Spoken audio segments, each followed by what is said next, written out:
നമസ്കാരം. നരേന്ദ്രമോദി സർക്കാർ രണ്ടാമതും അധികാരത്തിൽ വന്നതോടെയാണ് രാഹുലിന്റെ തനി സ്വഭാവം പുറത്തായത്. എല്ലാവരോടും ഒരുതരം ഗുണ്ടകളെ പോലെയായിരുന്നു രാഹുൽ ഗാന്ധിയുടെ പെരുമാറ്റം. വലിയ രീതിയിൽ കേന്ദ്ര സർക്കാരിനെ വിമർശിക്കാൻ വരുമ്പോൾ അവസാനം രാഹുൽ തന്നെ സ്വയം കുഴിച്ച കുഴിയിൽ വീഴുന്ന അവസ്ഥയിലായിരുന്നു രാഹുൽ ഗാന്ധിയുടെ രീതി.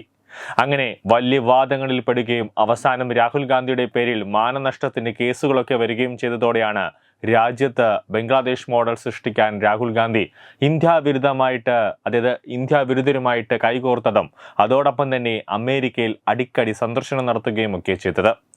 അമേരിക്കയുടെ പ്രസിഡന്റായിട്ട് ജോ ബൈഡൻ എത്തിയതോടെയാണ് ഡീപ് സ്റ്റേറ്റിന് ചുക്കാൻ പിടിക്കാൻ രാഹുൽ ഗാന്ധിയുടെ കൂട്ടുകെട്ടുകൾ ആരംഭിക്കുന്നത്.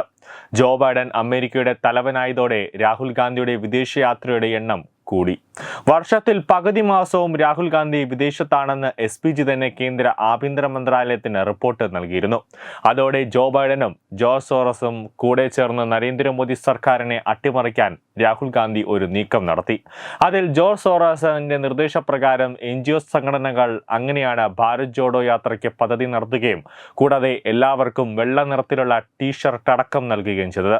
അതിനുശേഷം മൂന്നാം തവണയും മോദി എത്തിയതോടെയാണ് പാർലമെന്റിൽ ഒരു സംഘർഷമുണ്ടാക്കാൻ രാഹുൽ സോറോസിന്റെ NGOs അസോസിയേഷൻ വഴി നീല നിറത്തിലുള്ള ടീഷർട്ട് ധരിച്ചുകൊണ്ട് ഭരണഘടനയെ ഉയർത്തിപ്പിടിച്ച് സർക്കാർ ഭരണഘടനയെ അപമാനിക്കുന്നു എന്ന് പറഞ്ഞ് പ്രതിഷേധിക്കുകയും മുതിർന്ന BJP നേതാവിനെ മൂക്കിടിച്ച് പരിക്കേൽപ്പിക്കുകയുമൊക്കെ രാഹുൽ ഗാന്ധി ചെയ്തത്.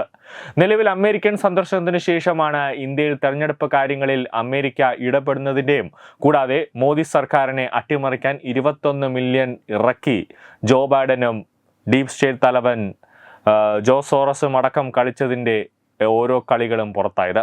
ഭാരതത്തിൽ നടന്ന കർഷക സമരവും CAAയും JNUവിലെ വിദ്യാർത്ഥി സമരവുമൊക്കെ തിരക്കഥയുടെ അടിസ്ഥാനത്തിലായിരുന്നുവെന്ന് ഇതോടെ തെളിഞ്ഞു.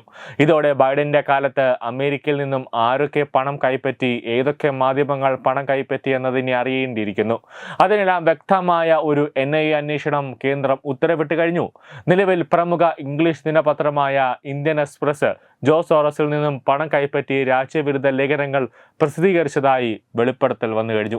BJP IT സെൽ മേധാവി അമിത് മാളവിയാണ് നിർണായകമായ വിവരങ്ങൾ പുറത്തുവിട്ടത്. USAIDയുടെ ധനകാര്യ നിക്ഷേപ ശൃംഖലയുടെ ഭാഗമായ ഒമിദ്യാർ നെറ്റ്വർക്ക് വഴിയാണ് ഇന്ത്യൻ എക്സ്പ്രസിന് പണം ലഭിച്ചത്. സോറോസിന്റെ ഓപ്പൺ സൊസൈറ്റിയിൽ നിന്നും ഒമിദ്യാർ നെറ്റ്വർക്കിലേക്ക് കോടിക്കണക്കിന് ഡോളറാണ് ഒഴുകുന്നത്. രണ്ട് സംഘടനയുടെയും വെബ്സൈറ്റിൽ ഇന്ത്യൻ എക്സ്പ്രസിന് നൽകിയ പണത്തെക്കുറിച്ചുള്ള വിശദാംശങ്ങളുണ്ട്. ഇന്ത്യയുടെ ആഭ്യന്തര കാര്യങ്ങളിൽ ഇടപെടുക, രാഷ്ട്രീയ അസ്വസ്ഥത സൃഷ്ടിക്കുക, സർക്കാർ വിരുദ്ധ പ്രതിഷേധങ്ങൾക്ക് ഇന്ധനം നൽകുക, അരാജകത്വം വ്യാപിപ്പിക്കുക തുടങ്ങിയ ഭരണമാറ്റം വരെയാണ് ഇന്ത്യയുടെ ആത്യന്തിക ലക്ഷ്യം. ഇന്ത്യൻ എക്സ്പ്രസ് 2024 ഓഗസ്റ്റ് 12 ചെന്നൈയിൽ നടത്തിയ പരിപാടിക്കും ഈ വർഷം ജനുവരിയിൽ ഡൽഹിയിൽ നടത്തിയ പരിപാടിയുടെ മുഖ്യ സ്പോൺസർ ഒമിദ്യാർ നെറ്റ്വർക്കാണ്. കൂടാതെ തെറ്റിദ്ധരിപ്പിക്കുന്ന ലേഖനത്തിന്റെ രചയിതാവായ ജയ് മഞ്ജുദാർ അംഗമായ ഇന്റർനാഷണൽ കൺസോർഷ്യം ഓഫ് ഇൻവെസ്റ്റിഗേറ്റീവ് ജേർണലിസ്റ്റിനും ഇവരുടെ ഫണ്ട് എത്തുന്നുണ്ട്. ഇന്ത്യൻ എക്സ്പ്രസ് പോലുള്ള പത്രം വിശ്വാസ്യത തന്നെ പൊതുമധ്യത്തിൽ ചോദ്യം ചെയ്യപ്പെടുകയാണെന്നും അമിത് മാളവ്യ തുറന്നടിച്ചു. എന്തായാലും മനോരമ, ഇന്ത്യൻ എക്സ്പ്രസ് ഉൾപ്പെടെയുള്ള പത്രങ്ങൾ അമേരിക്കയിലെ ജോ ബൈഡന്റെയും അതുപോലെ തന്നെ ജോ സോറസിന്റെയും കയ്യിൽ നിന്നും കോടികൾ വാങ്ങിച്ച് രാജ്യത്ത് ഭരിക്കുന്ന നരേന്ദ്രമോദി സർക്കാരിനെ അട്ടിമറിക്കാൻ ഒരു ശ്രമം നടത്തിയെന്ന ഞെട്ടിക്കുന്ന വെളിപ്പെടുത്തൽ ട്രംപ് തന്നെ പറയുമ്പോൾ അതിന് NIAയുടെ അന്വേഷണത്തിലും റോയുടെ അന്വേഷണത്തിലും ഒരു വലിയൊരു സമഗ്രമായ ഒരു അന്വേഷണമാണ് ഇനി നടക്കാൻ പോകുന്നത്. ന്യൂസ് ഡെസ്ക് തത്തമൈ news. Edubix online executive education. Focus physiotherapy centre Pattom. Unnat engineering Gujarat. തീർത്ഥയാത്ര.com. Iron build Gujarat.